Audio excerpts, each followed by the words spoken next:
Pada suatu hari, di sebuah desa taman bermain, ada anak gadis bernama Rahma. Rahma tengah duduk di bawah pohon yang sedang menggambar. Rahma memiliki mimpi untuk menjadi seorang pelukis terkenal. Namun sayangnya Rahma adalah anak yang tidak memiliki teman karena ada anak-anak yang sengaja mengucilkannya, bahkan sering melakukan tindakan perundungan.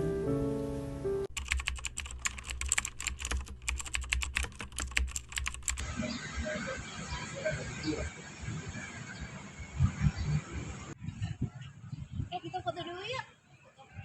1, 2, 3. Cheers. Lagi. Udah sih, banyak banget loh. Ini cakep banget tau kita. Itu siapa? Ini tuh sama gak sih yang anak kelas kita itu yang culun itu? Iya kan? Iya kan? Iya. Tapi kalau dari belakang sih nggak kelihatan sih.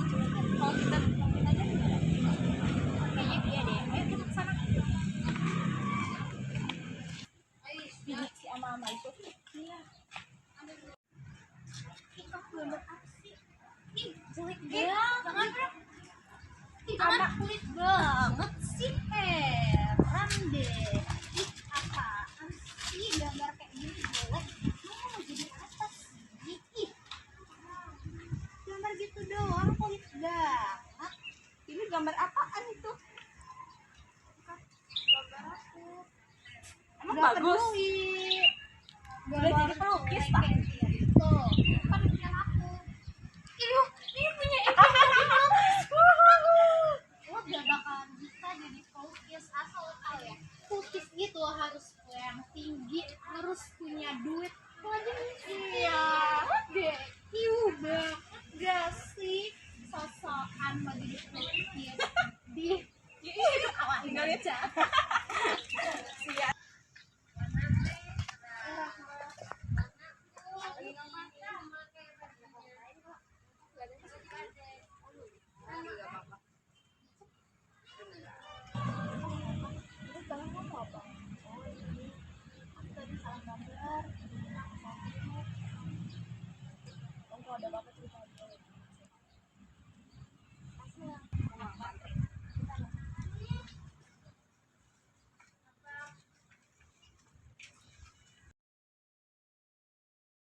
Rahma sudah menginjak usia 21 tahun di mana ia sedang menjalani proses pembuatan skripsi.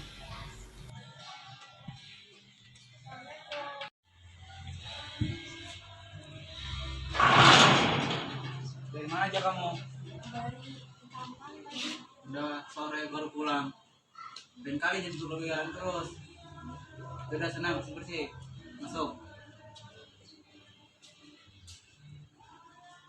Namun, Rahma mengalami hambatan dan kesulitan dalam mengerjakan skripsinya. Dia sering merasa stuck dan merasa tidak dapat melakukan apapun. Dia merasa tidak berguna serta takut dengan orang tuanya. apalagi ini mau ditulis.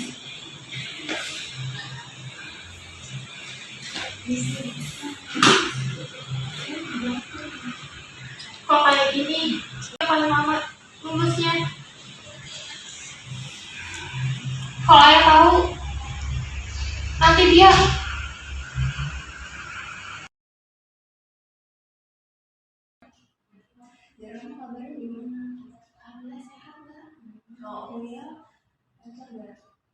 kuliahnya sebenarnya ada masalah, cuman saya juga kurang tahu masalahnya apa. Teman-teman saya udah pada selesai, tapi saya di situ-situ aja. Kira-kira yang bikin udah Rahma susah buat maju itu apa? Masalahnya kayak gak ada motivasi, kayak masalah depannya saya tuh kurang. Mungkin ada pengalaman masa lalu yang bikin Rahma tertekan, misalnya Rahma sama apa rasain sampai sekarang, bisa diceritain? Dulu masih kecil sempet sih ada, saya pernah dibully sama teman sekelas saya. Mereka bilang, untuk apa anak miskin kayak saya itu punya cita-cita yang kamu belajar juga dengan bahwa kamu nggak tahu nggak kalau aku dulu sekolah dulu pernah ngerasain susah waktu dulu di bangku sekolah. Aku nggak perhatikan sih kayak takutnya saya khawatir.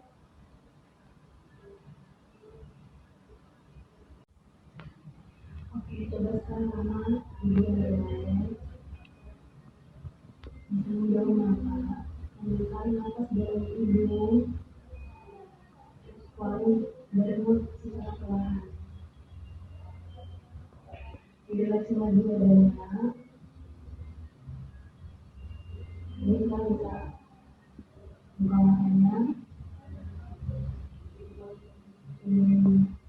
Bayangin kalau di depan kamar ini adalah suara kemana. Apa bisa aku jelasin ceritain semua masalah kawan yang mengalami biar mereka lebih paham, biar mereka tahu kalau kamu itu pernah mengalami hal sulit.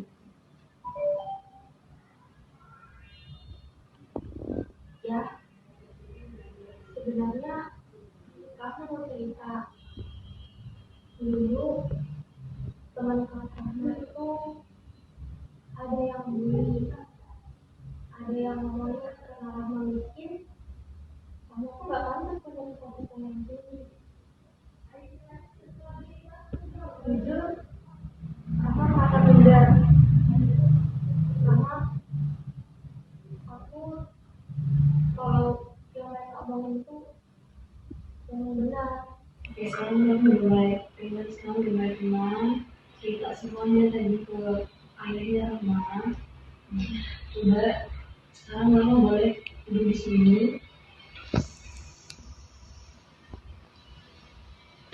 Ya, Rahma boleh duduk di sini. Rahma bisa meranin, bisa jadi ayah Rahma. Saya udah tahu nanti tadi cerita Rahma cerita gimana. Kira-kira ayah Rahma bakal ngomong apa sama Rahma yang ada di depan. Kenapa nggak bilang ayah itu parah itu bukan karena ayah nggak sayang sama kamu, justru karena ayah khawatir, makanya ayah itu marah sama kamu. Kenapa kamu kok sampai takut mau cerita ke ayah? Kenapa nggak dari dulu kamu bilang? Kan ayah bisa bantu.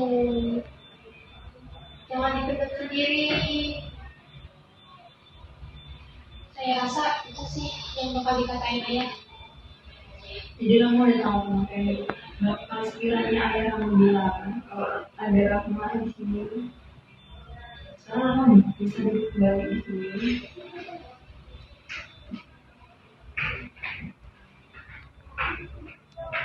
Kamu udah dengar saya kata ayah, ya. Kamu udah tahu dari dulu gimana keadaan anaknya. Kenapa kamu juga mau cerita? Kira-kira kalau ada ayah Rahma di sini, pengen tahu kenapa kamu gak cerita? Aku nggak tahu Rahma. Ya. Rahma takut ya. Rahma takut udah banyak kebebanan ayah. Takutnya masalah ini malah nambah kebebanan ayah lagi. Rahma tahu ayah itu udah bekerja keras untuk kuliahnya Rahma. Makanya Rahma gak mau nambah beban pikirannya ayah. Masalah ayah sama ayah kamu udah clear ya, udah bisa tenang. Bukannya ayah Rahma tuh gak sayang, bukannya ayah Rahma tuh gak peduli. Tapi cuma ada kesalahpahaman, cuma ada miskomunikasi.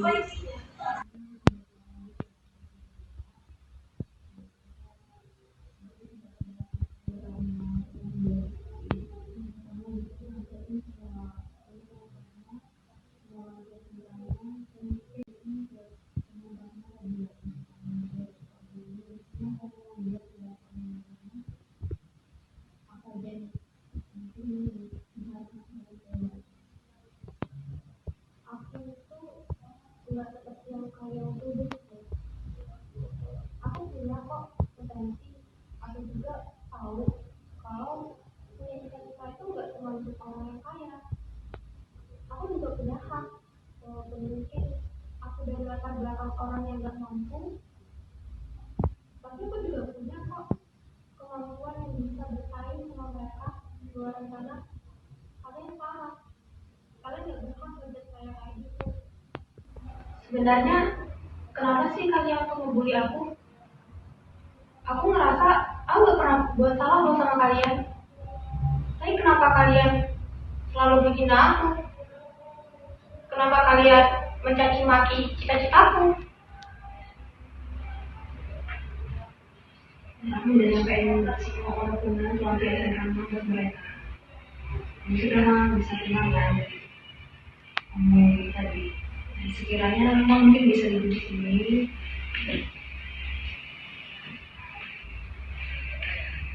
Di sini Rama bisa jadi teman Rama yang tadi yang suka bully. Kira-kira apa yang bakal mereka bilang ke Rahma setelah Rahma yang kayak tadi?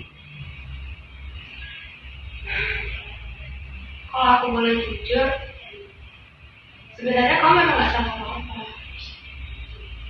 Aku iri karena kamu punya potensi yang aku gak punya.